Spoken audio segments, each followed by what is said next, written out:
बहुत पहले मैंने एक कविता लिखी थी ना, सुनता रह देख तू थोड़ी देर।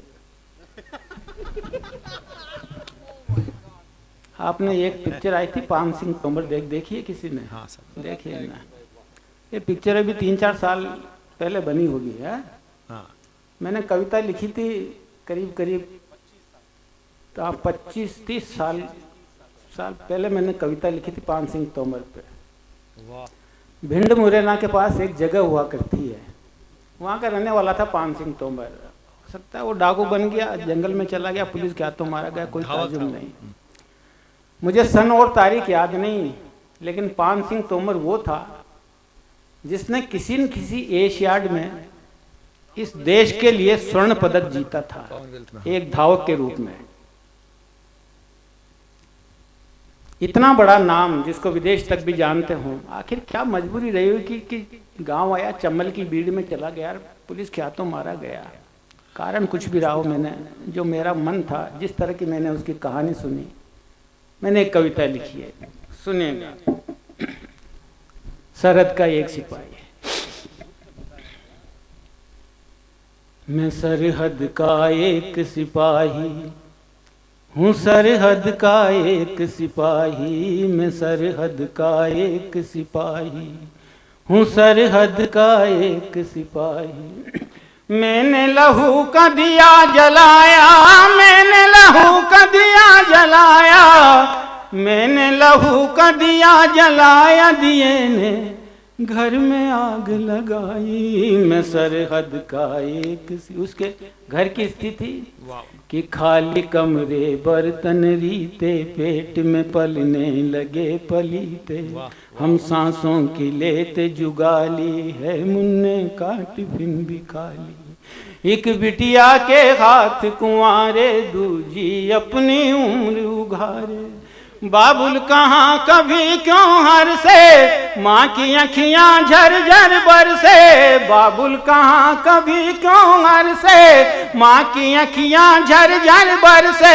औरत मरती बिन बेटे के, औरत मरती बिन बेटे के, बेटे मरते बिना दवाई। मैं सरहद का एक सिपाही, मैं सरहद का एक।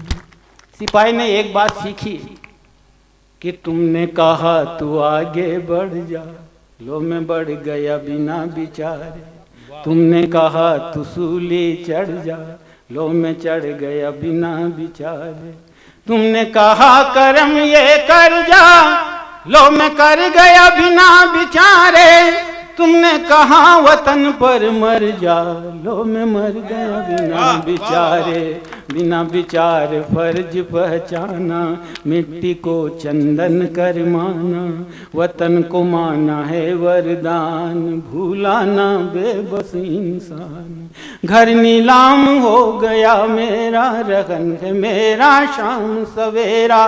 दराई बारात लुट गई थी बहिना, तेल चढ़ी उठ गई थी अब हम किसको कहाँ तलाशें। घर को दगा दे गई सांसें, बाबुल बिना कफन पहुँचाया, माँ बिन धरती के दफनाई। मैं सरहद का एक सिपाही, मैं सरहद का। एक बार जाने से मना करता है, कारण क्या होता है?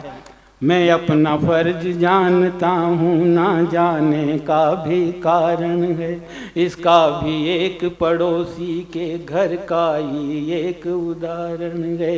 ये खुला रवैया शासन का क्या देता एक सिपाही को, जो वतन के आया काम कभी वो घर दे गया तबाही को। उसकी बेवा को शासन द्वारा एक मशीन का लेखा है, जिसके खूनी धागों को कल इस वक्त ने हंस कर देखा है। फिर प्रेरित इस तरह करते स्वर्णिम उपहार जी लेना, जब कभी कलेजा फट जाए तब इस मशीन से सी लेना। वह सुनी मांग सवेरे फिर एक गाथा को दोहराती है, आंखों की काली परछाई सारी बातें कह जाती है। अमराई बिन कोयल रोए, तुलसी सूखे बिन पानी के, गहरे मनाए जाते हैं जिंदा दिन चार जवानी के। ये उपकार किया जाता है, दोहरा दर्द दिया जाता है। सदियों से सदमों खेला, सपनों से समाजियों खेला। अपना वर्तमान है अंधा, तन पर है अतीत का फंदा। धानी चूनर का तप जपना, लो त्योहार हो गए सपना। कजली तीज भी मुझे पुकारे, रक्षा बंधन निहारे। रक्षा बंधन रहा अधूरा, रक्षा बंधन रहा अधूरा। वो बहनों से बिछड़ गए भाई में सरहद का एक सिपाही। अंतिम पंक्तियां उसका डाकू बनने का कारण। स्वागतम। और युद्ध के समय जो स्थिति एक सिपाही की होती है, घर के एक एक सदस्य पर उसकी प्रतिक्रिया देखना। दुश्मन से कभी घिरा में तो बाबुल ने राम जपा होगा। गर प्यास लिए भटका में तो आंचल ममता का तपा होगा। जब हाथ हुए हों आवारा तब धागा एक जला होगा। मस्तक बेकाबू होने पर सिंदूर कहीं सुलगा होगा। बुझ गई रोशनी आँखों की, सारा कुनबा रोया होगा। घुटनों के गिर जाने से भाई चैन से कब सोया होगा। जब अंत समय आया तो धरती के आंसू छूटे होंगे। बिटिया के खिलौने उसी वक्त अपने हाथों टूटे होंगे। बच गया पता नहीं मैं कैसे, डस गया कोई सपना जैसे। फिर एक बार ले छुट्टी आया, सारे रास्ते मन हर्षाया। माँ देखेगी लेगी बलैया, गुड़िया चलती होगी पैया। घर पहुँचा ना पूछा कौन, सारा घर ही पाया मौन। मेरी बहिना बिलख रही थी, औरत का कैसी सक रही थी। सक्षम खड़ी थी एक हवेली, जो कह रही थी एक पहेली। मेरी औरत का सत टूटा, ताकत वालों ने सब लूटा। फिर मैंने कानून पुकारा, उसने किस तरह दुत्कारा। उस पल मैंने कुछ न विचारा, दूजे पल था मैं हत्यारा। कर्म की बुझ गई एक पहेली, लहू से कर दी लाल हवेली। न्यायालय की कलम न भागी, इसलिए आज बना मैं बागी। इसलिए आज बना मैं बागी। चम्मल शरण आ गया तेरी, चम्मल शरण आ गया तेरी। लो फिर से बंदूक उठाई, फिर क्या करता एक सिपाही। बोलो क्या करता एक सिपाही, फिर क्या करता एक सिपाही। बोलो क्या करता एक सिपाही। मैंने लहू का दिया जलाया, मैंने लहू का दिया जलाया। मैंने लहू का दिया जलाया, दिए ने घर में आग लगाई। मैं सरहद का एक सिपाही हूँ, सरहद का एक सिपाही। क्या बात है, जिंदाबाद भाई साहब। वाह। बोलो चाचा जी। अच्छा अच्छा, वाह वाह। चाचा जी को जितनी याद है उतने सुना देता हूँ मैं आपकी फरमाइश को। सौगात में नहीं मिली हमको, क्योंकि फारतूत पहली बार। हाँ सुन दे, आजादी का महत्व। सौगात में नहीं मिली हमको, खैरात में नहीं मिली हमको। बरसों तक बागी बने रहे, एक रात में नहीं मिली हमको। ये मिली है लहू बहाने से, सीने पर गोली खाने से। लेकर मशाल इन हाथों में, पल भर ना सोए रातों में, पल भर ना सोए रातों में। हाँ पीठ पे पर्वत ढोए हैं, हाँ पीठ पे पर्वत ढोए हैं। सीने पे गोलियां खाई है, तब ये आजादी पाई है। हाँ पीठ पे पर्वत ढोए हैं, सीने पे गोलियां खाई है, तब ये आजादी पाई है। सौगात में नहीं मिली हमकी, हक की खातिर जो लड़े समर में वो असली हकदार हुए। हावी हो गए जो सपनों पर, उनके सपने साकार हुए। वो जब भी कहीं निकलते थे मन मर्जी से ही चलते थे। अनहोनी के डर के मारे वो रास्ते नहीं बदलते थे। रिश्तों पर खींच लाल रेखा, चोला उतार करके फेंका। सिंदूर दूर तक पीछे था पर पीछे मुड़ कर ना देखा। कुछ रस्म खोकर पाने की, कुछ रस्म खोकर पाने की कितनी ही बार निभाई है, तब ये आजादी पाई है। सौगात में नहीं मिली। आजादी की पीड़ाएं क्या थी, जितनी लाइन मुझे याद आती है मैं पढ़ देता हूँ। पीड़ा क्या होती है आजादी पाने की?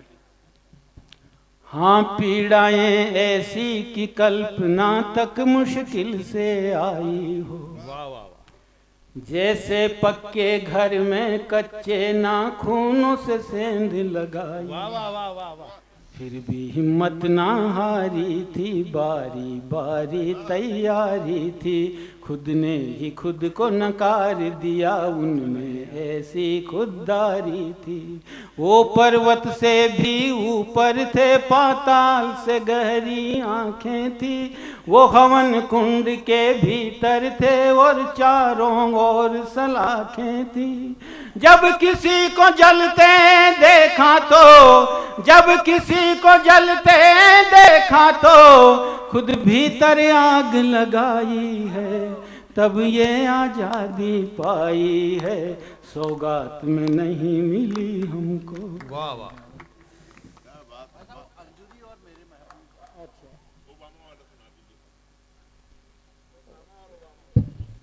वो संदर्भ बदल गया। संदर्भ बदल। मैं एक बात कहता हूँ आपसे, जब तक भाई साहब थोड़ा सा विश्राम कर, वो भी सुनाएंगे। जब आपको याद है तमिलनाडु में, हिंदुस्तान में तमिलनाडु ऐसा प्रदेश है जहाँ पर हिंदी का सबसे ज़्यादा विरोध होता है, पर वहाँ के सत्ताधीशों ने और वहाँ के हिंदी विरोध वालों ने जब पहली बार जगदीश सोलंकी जी को सुना था तो उन्होंने कहा था ये शासन की तरफ से, यदि हिंदी में ऐसी कविता लिखी जा रही है तो तमिलनाडु हिंदी का विरोध नहीं करेगा। वो एकमात्र कवि जगदीश सोलंकी जी। और ऐसे अनेक कवियों के साथ मैंने यात्राएं की हैं। एक बार मैं बेंगलोर से यात्रा करके आ रहा था, सामने एक यात्री बैठा हुआ था जिसका नाम था कुछ महेंद्र जैन। उसने कहा कि आप जगदीश सोलंकी जी? बोले हाँ। आपको कविता याद है आपकी? बोले नहीं, मैं तो भूल गया। उसने 23 साल लिखी पुरानी कविता उसने पूरी सुना दी। कल रात को भी ट्रेन में ऐसा हुआ होगा। ऐसे एकमात्र कवि हिंदुस्तान में कोई हैं तो जगदीश सोलंकी जी। एक फिल्म की आधी लाइन आप सब सहयोग करना कि यूं तो हमने लाख हंसी देखे हैं, तुम सा। तालियां हो जाए।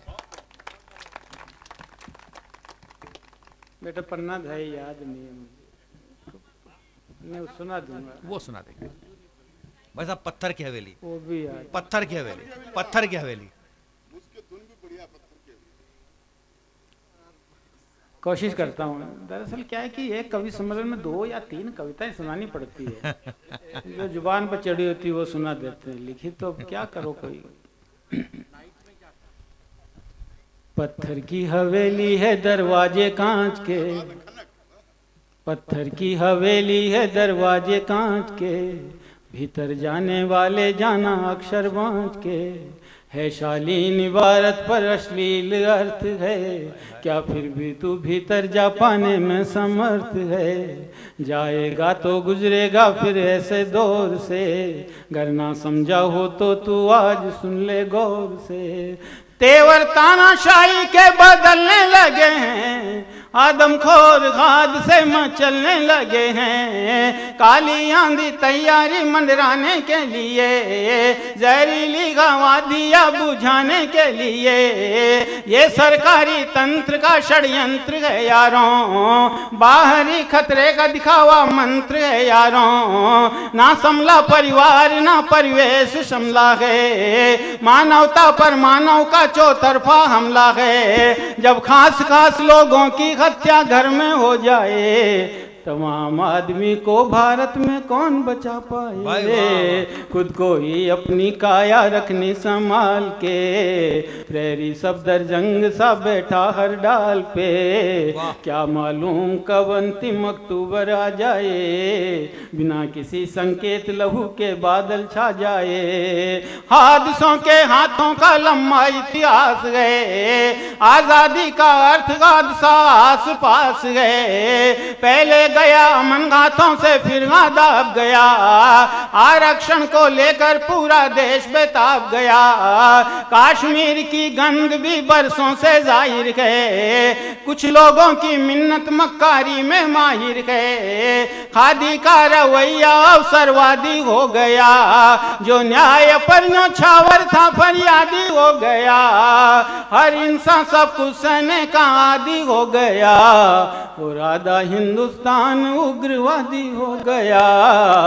खूनी आंधियों के नाम देश मत लिखो, युद्ध की परिभाषा का संदेश मत लिखो। देश के दिल में दानवता के छाले मत करो, भारत को बैसाखी के हवाले मत करो।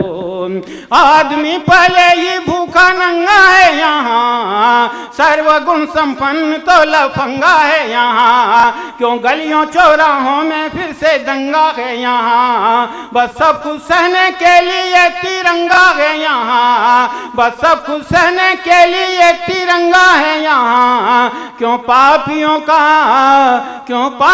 का वर्तमान चंगा है यहाँ, क्योंकि हड्डियां डुबाने को भी गंगा है यहाँ। आंधियों के नाम देश मत लिखो, धर्म काले कर्मों के बढ़ावे के लिए। धर्मशाला संतरी की हमारी धार्मिक आस्थाओं को हमने खुद ने बदनाम किया, धर्म काले कर्मों के बढ़ावे के लिए। धर्मशाला स्त्री के चढ़ावे के लिए, काशी है कुछ पंडों की मनमानी के लिए। तीर्थ तस्करों की मेहरबानी के लिए, ये आश्रम गए अबलाओं की तलाशी के लिए, और डाक बंगले सरकारी अय्याशी के लिए। दर्द सारे दलितों की सुबह के नाश्ते, गर्द सारी जनता की आंखों के वास्ते। सूत्र सारे सत्ता की सफेदी के लिए, सुविधा सारी राजनीतिक कैदी के लिए। आदमी के वास्ते अंधा कानून है, जिंदगी जो कटा हुआ कच्चा ना खून है। विपक्ष पीड़ा है सत्ता की शान के लिए, और सत्ता है सरदर्द हिंदुस्तान के लिए। जो भी आया उग्रवाद को दे गया हवा, खोज करना लाया है इस मर्ज की दवा। उग्रवाद का आप सबको कारण याद है, लेकिन मुझको इसका एक निवारण याद है। भूल कर भी अब ऐसा इंसाफ मत करो, दुष्कर्मों को बार बार माफ मत करो। क्योंकि ये गलती द्वापर में भी दोहराई गई थी, ये गलती द्वापर में भी दोहराई गई थी। इसलिए महाभारत में महामारी छाई थी। गुरु द्रोण थे, कृपाचार्य भीष्म भी मौजूद, ये द्रौपदी को बचा न पाए काहे का वजूद। कृष्ण ने भी बुआ का रिश्ता याद किया था, इसीलिए शिशुपाल को बर्दाश्त किया था। हो सकता है द्वापर में ऐसी परिपाटी हो, इसीलिए सो गाली बाद गर्दन काटी हो। पर वर्तमान में अब हालात ऐसे नहीं हैं, जैसे थे उस वक्त अब ये वैसे नहीं हैं। अब गालियों की गिनती भी सीमा से पार है, ये ना समझेंगे इनको समझाना बेकार है। अब उग्रवाद के साथ ये घटना घटनी चाहिए, अब तो पहली ही गाली पर गर्दन कटनी चाहिए। पत्थर की हवेली है दरवाजे। वाह वाह वाह, बहुत सार्थक है। पढ़ देता हूँ, पढ़ी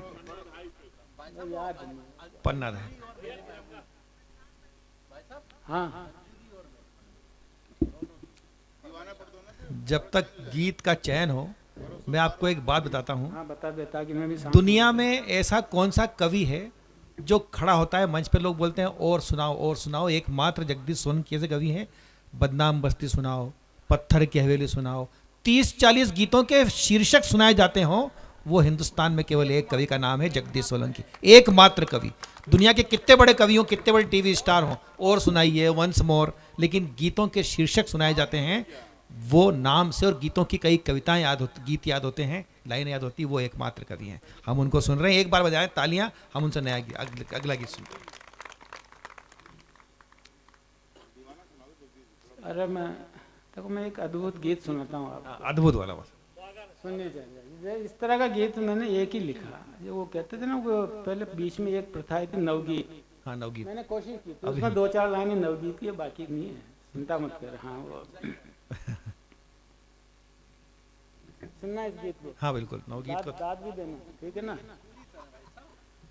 अंजुरी में भर लिया अंजुरी में भर लिया जब नीर का शरीर, अंजुरी में भर लिया जब नीर का शरीर, तब लीर लीर हो गई है हाथ की लकीर, लीर लीर हो गई है हाथ की लकीर, धरती तेरी देह से क्या भूल हो गई, धरती तेरी देह से क्या भूल हो गई, धरती तेरी देह से क्या भूल हो गई, क्यों तुलसी एक बावरी बबूल हो गई, तुलसी एक बावरी बबूल हो गई, पारदर्शी रह न पाई कांच की करी, पारदर्शी रह न पाई कांच की करीर, लीर लीर हो गई है हाथ की लकीर। बचपन में हमसे कहते थे, गांव पे कहते थे, आप लोगों से भी कहा होगा कि बेटे चांद में देखो एक बुढ़िया चरखा चला रही है, कहते थे ना ऐसे। अच्छा, मैंने कल्पना की वो चरखा क्यों चलाती है, सुनना। स्वर्ग में बसे हैं लोग हो के बेलिवास, स्वर्ग में बसे हैं लोग हो के बेलिवास, स्वर्ग में बसे हैं लोग हो के बेलिवास, इसलिए वो काटती है चांद में कपास, इसलिए वो काटती है चांद में कपास, इसलिए वो काटती है चांद में कपास।